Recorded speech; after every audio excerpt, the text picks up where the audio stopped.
Welcome to today's Seidokan Saturday. So we if you've joined with me through this whole experience, over the course of 200 plus, 230, 229, whatever videos, I have covered essentially the core curriculum, the basic requirements of my dojo to achieve Shodan, first degree black belt. We've gone from 10th kyu all the way to Shodan, including way back at the beginning, basic common principles that unite all of Okinawan karate, as well as some of the places where we differ. One of the things that comes up frequently is what you're doing karate for. In a lot of people's minds, it's just about fighting, and the comments in some of my videos bear this out. Oh, that wouldn't work in MMA, or could a cop do it, and those kinds of things. Those are valid questions from a certain point of view. But everybody starts karate for different reasons and does karate for different reasons. As I was at Carbone Sensei's, he made the point that in the military, they can't wait 5 years for fighting proficiency before they send the guy out into combat. They got 4 weeks, 8 weeks, 6 weeks in basic training, boom, you're off to war. Now, there is ongoing training and continuous challenges and grade promotions that require various other kinds of training and stuff. But just in terms of the fighting, the military has developed its own methods to rapidly get somebody ready to go out into combat. So I talked to my son-in-law who taught military combatives in the Army. He was a hand-to-hand instructor.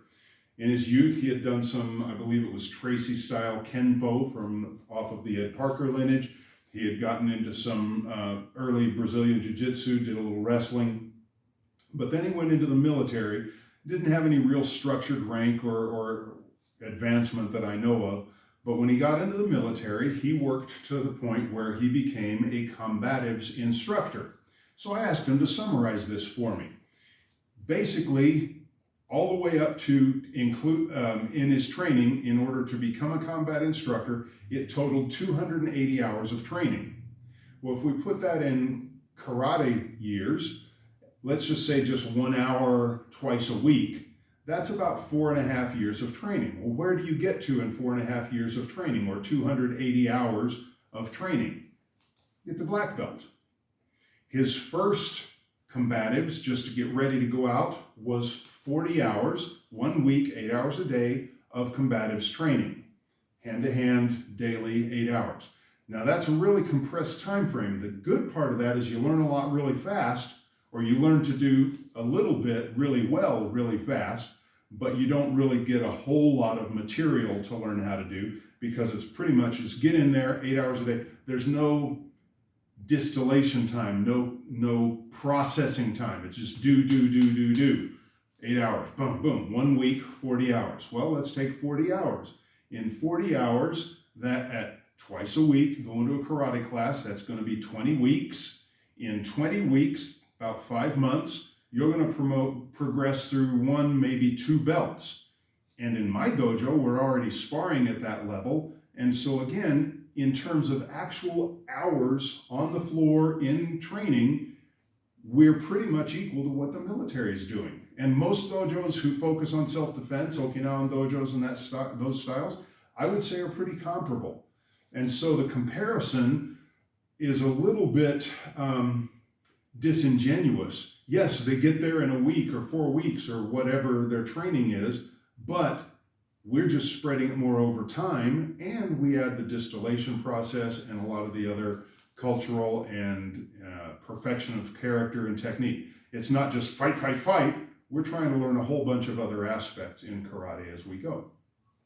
From his first week at 40 hours, then he went back for an additional 2 weeks of more advanced combatives. And again, that's an additional 80 hours. So we've got 40 plus the 80. That 80 hours plus the 40, 120 hours. Where are we now? That's 60 weeks. So just over a year.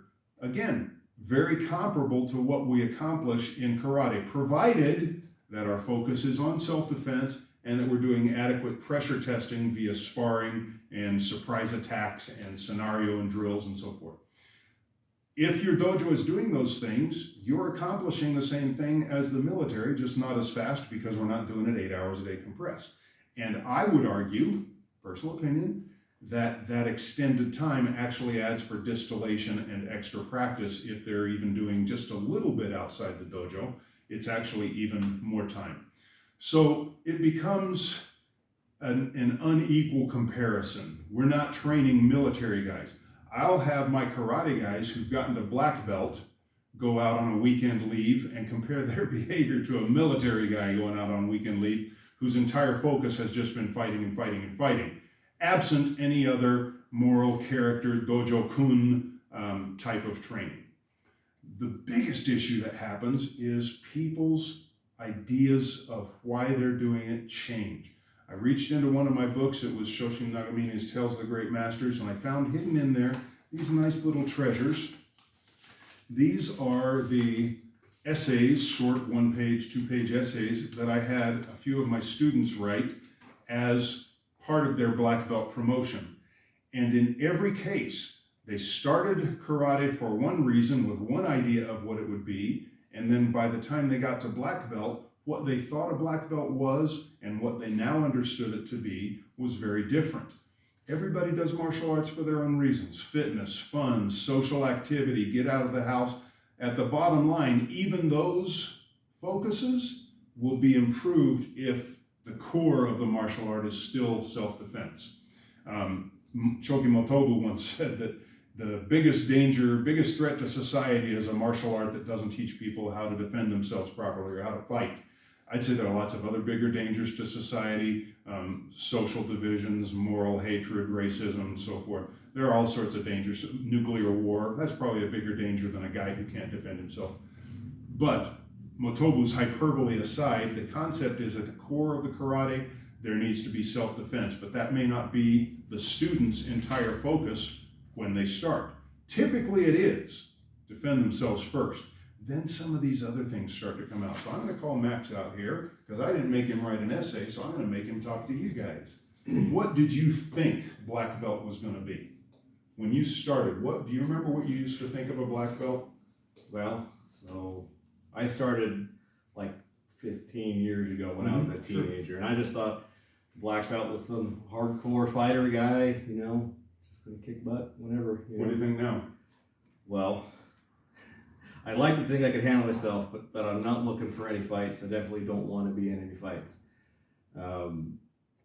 I think a black belt, true black belt, is someone, at least what I wanted to be, is I'm a husband to a wife and a father to 2 or 3 young kids. I want to be someone that's dependable. Don't forget the newborn, actually. Yeah, third one counts. Yep. I want to be someone that's dependable, someone that's cool under pressure, someone that they can rely on. And karate's helped with that a lot. Dealing with difficulties, I'm having to exercise discipline. It's not always easy. Okay. Now this same evolution kind of happens even in the military, guys who at first feel tough and invincible and I can kick butt, but at a certain point the true warriors and the ones who actually have to face combat come out with a different feeling similar to what he just expressed. A fighter is somebody who walks into a room and says, I can kick everybody's butt in here. A warrior, or in my book, a black belt and above, is somebody who walks into a room and says, everybody's now safer because of my presence. Not that I can do damage to somebody, but that I can protect other people because of what I've learned how to do. So that's an important evolution. Are there additional things besides the self-defense that you feel like karate offers you? Yeah, absolutely. Well, and then there's I asked it as a yes or no answer, but elaborate. Okay, so yes, absolutely. One of the biggest ones I feel like is a mental fortitude and a discipline. Being able to do things that hurt and purposefully push through them and understand that there's a value for it on the other side, and not just for me, but for those around me. Absolutely. That's a big one for me. From my youngest black belt that I ever promoted, since he said this, who is now a surgeon. He grew up, became a surgeon. I have gained self-confidence. I found out that I could do things I thought that I couldn't because of the lack of confidence. It was confidence that allowed me to do the things I thought I couldn't. What I got out of karate is learning to be tough and be able to handle things. Before I started karate, I thought that I already had all those traits, but I was wrong. I thought I was tough, that there's a whole lot more to it than that. What is a black belt? I think a black belt is considered as a leader. a person that should be held in high respect, a person that can handle problems, and he goes on. And so his view of tough, kick butt, black belt. Now somewhere, thank you, Max, somewhere along the lines, black belt became cute. I remember a 5-year-old, an article about a 5-year-old that the newspaper reporter went and watched and said, oh, she got her black belt, she's so cute. And my head went, when did black belt change from being respected, feared, and sought after to cute?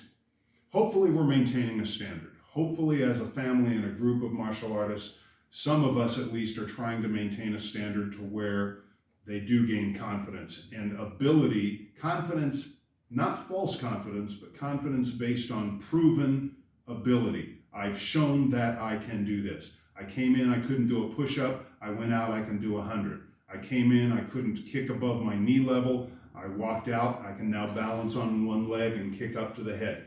Whatever those things are, I came in afraid of somebody being in front of me with all that scary mask and gear, and now I can stand in front of them and give as good as I get. Those are reality-based confidence builders that we want from the martial arts. Whether you study for fitness, health, coordination, balance, self-discipline, social activity, self-defense, or becoming a badass, whatever your reasons to start, as you train properly, as you train hard with effort and concentration, and as you face real challenges and overcome them through the martial arts, a black belt then takes on a real meaning. No, we don't have to be like the military, but comparatively, in terms of hours in, pretty much the same level, okay? To get my son-in-law again, so he went his 40, then he did 2 weeks at 80, then he did an additional 4 weeks of 40 hours a week intensive training in order to become a combatives instructor and go through all of that certification process. So again, to become an instructor, 280 hours, 4 plus 5-ish years, that's about black belt moving up towards second degree, where yes, we expect them to be leaders in the class. Thanks for following thus far. Moving on beyond black belt next week, we'll be looking primarily at the kata requirements and some of the auxiliary training that will take you from Shodan to the next level. Remembering that Shodan is just high school graduate. We still got college, associate's degree, bachelor's degree, professional certification, master's degree, PhDs, and beyond. Thanks for joining. Hopefully that's instructive. I know the talk stuff is boring, not as good as the punch kick, but it's valid and worth covering. So until next week, thank you for joining. Like, share, subscribe. Give me your thoughts. And until then, as always, let's keep practicing.